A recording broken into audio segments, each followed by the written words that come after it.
Buenas tardes, Dios les bendiga. Bienvenidos a Momentos de Victoria con su servidora, la pastora Olga María González. Qué bendición de estar juntos otra vez. Bienvenidos sean cada uno de ustedes. Qué gozo es poder conocer más la palabra, conocer más de Jesús, conocer más de su amor y compartirlo con otros. Vamos a orar en esta tarde. Mi Dios y Padre, te damos gracias porque nos permites entrar en tu palabra para conocerte más, que no sea superficial, sino que podamos penetrar en tu palabra, escudriñar, como dice el Señor Jesús, escudriñar las Escrituras, porque ellas dan testimonio de mí. Padre, gracias por lo que vamos a aprender. Abre nuestros oídos, Señor, espirituales, y que recibamos tu palabra de parte tuya, en el nombre de Cristo Jesús. Amén. Amén, mis amados. Pues ayer comenzamos el capítulo 12 y dice, en aquel tiempo iba Jesús por los sembrados en un día de reposo y sus discípulos tuvieron hambre y comenzaron a arrancar espigas y a comer. Viéndolo los fariseos le dijeron, he aquí tus discípulos hacen lo que no es lícito hacer en el día de reposo. Pero él les dijo, ¿no habéis leído lo que hizo David cuando él y los que con él estaban tuvieron hambre? Eso es lo que comenzamos ayer. Y yo quiero que sigamos hablando de eso. Dice, en el día de reposo.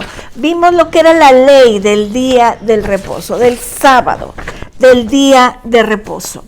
Es muy interesante que tú y yo sepamos, porque puede ser que uno de los hermanos sabáticos vengan y nos digan, ¿por qué ustedes no celebran el sábado? ¿Por qué ustedes se juntan el domingo? Y tú y yo tenemos que saber por qué. Y ahí vemos el sábado. El sábado significa reposo, cesión de trabajo. El sábado es el séptimo día de cada semana.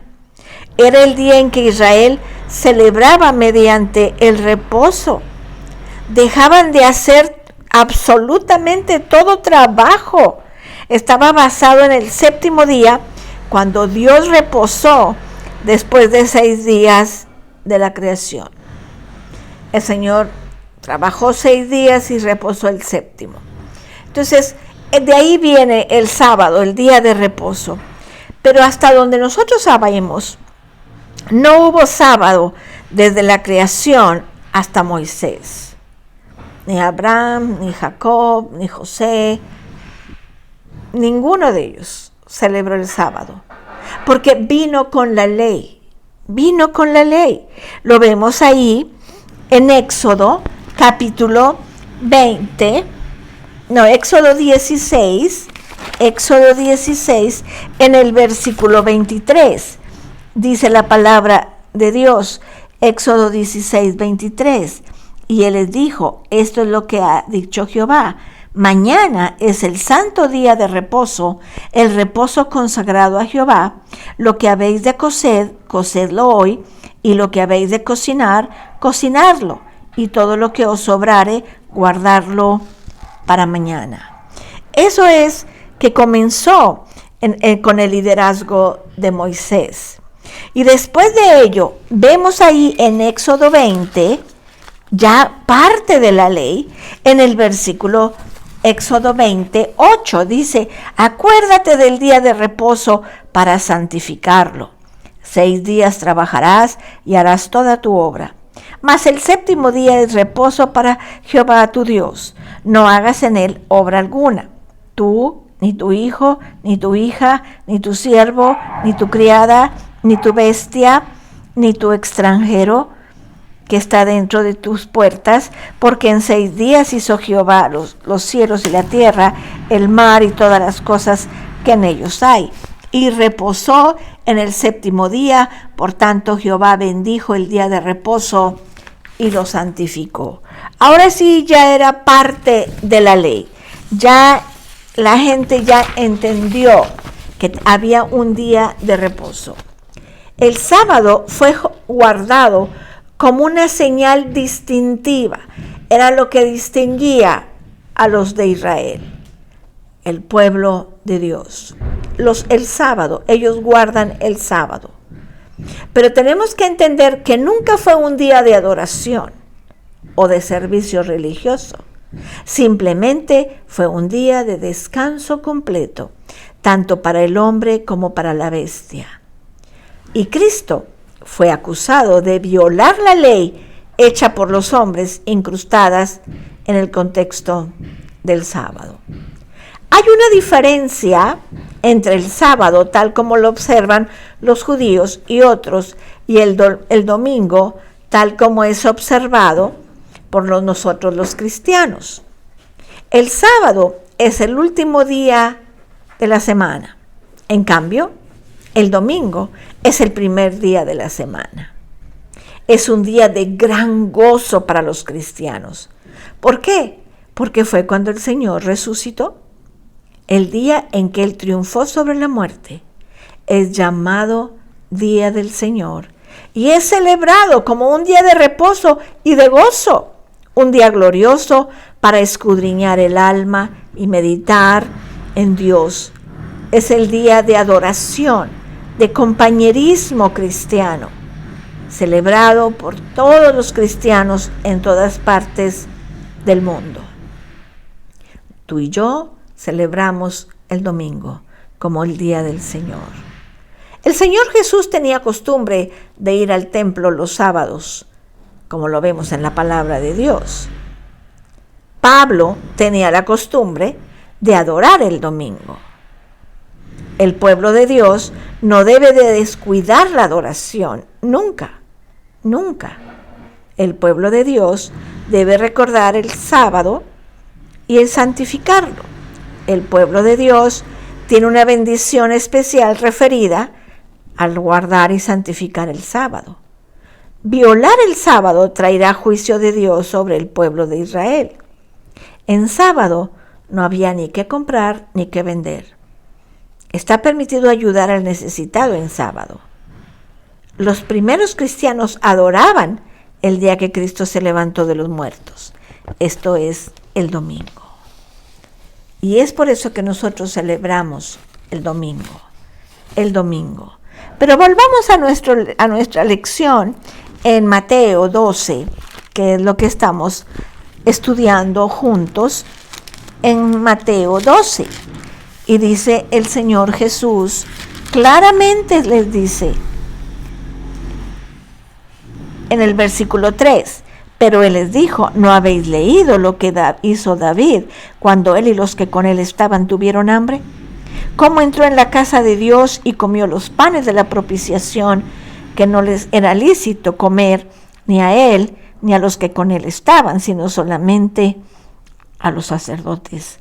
¿O no habéis leído en la ley cómo es en el día de reposo los sacerdotes en el templo profanan el día de reposo y son sin culpa? Así que el Señor Jesús nos muestra, el primer argumento de Él es que para el Señor Jesús la necesidad de la persona es prioridad ante la tradición o la religión. Esta verdad la ilustra cuando le dicen, no oyeron ustedes, no saben ustedes cómo David andaba con sus hombres, ya tenían mucha hambre y no había nada que comer y entraron al templo y comieron el pan de la propiciación. David comió los panes de la propiciación, es lo que está diciendo el Señor Jesús.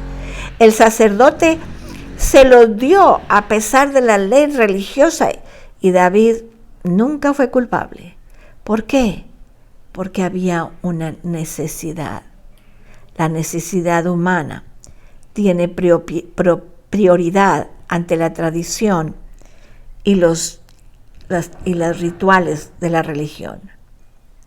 David quebrantó la ley no por placer, sino por suplir la necesidad genuina.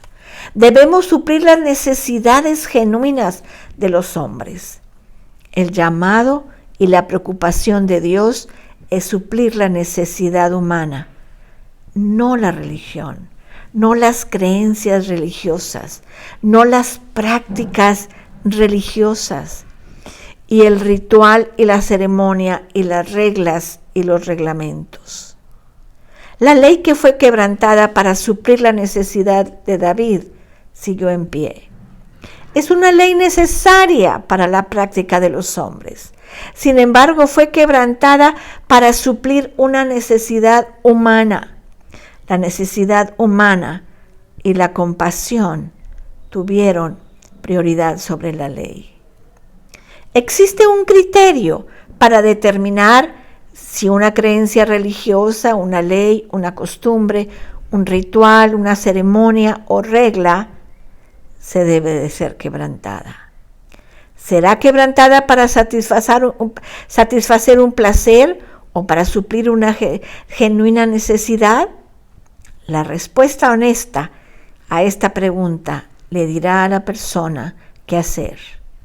Los límites de velocidad son violados por conductores de ambulancias que se apresuran para llevar un paciente grave al hospital, o por agente de policía que tiene que atender una emergencia. Así es, se puede romper la ley. Vemos que se pasan hasta los semáforos en rojo. Y hasta el policía les hace la seña de que sigan adelante, porque hay una necesidad, hay una emergencia. En Mateo 20:28 dice, como el Hijo del Hombre no vino para ser servido, sino para servir y para dar su vida en rescate por muchos. Ese es el plan de Dios. En Juan 20:21, entonces Jesús les dijo otra vez, paz a vosotros, como me envió el Padre, así también os envío. En Romanos 15:1 dice, en todo os he enseñado, así que los que somos fuertes debemos soportar las flaquezas de los débiles y no agradarnos a nosotros mismos. Y en Hechos 20:35 dice, en todo os he enseñado que, trabajando así, se debe de ayudar a los necesitados y recordar las palabras del Señor que dijo, más bienaventurado es dar que recibir. Qué precioso es que tenemos un Dios de compasión, que no es estricto con la ley como los religiosos, sino que tiene un amor, una compasión por el que tiene necesidad. Vamos a orar en esta tarde. Mi Dios y mi Padre, te doy gracias por esta hermosa escritura, Padre, esta enseñanza que tenías preparada para esta tarde. Enséñanos a ser compasivos como el Señor Jesús, a tener compasión de la gente. A veces queremos ser tan religiosos, tan fariseos, y ofendemos a ti, Señor, y no tenemos compasión de la gente. Ayúdanos, Señor, a ser como tú. En tu precioso nombre. Amén. Amén, mis amados. Qué lindo es haber estado juntos. Los espero mañana, viernes, a las 6 de la tarde. Que Dios los bendiga, que Dios los guarde. Cristo les ama y yo también.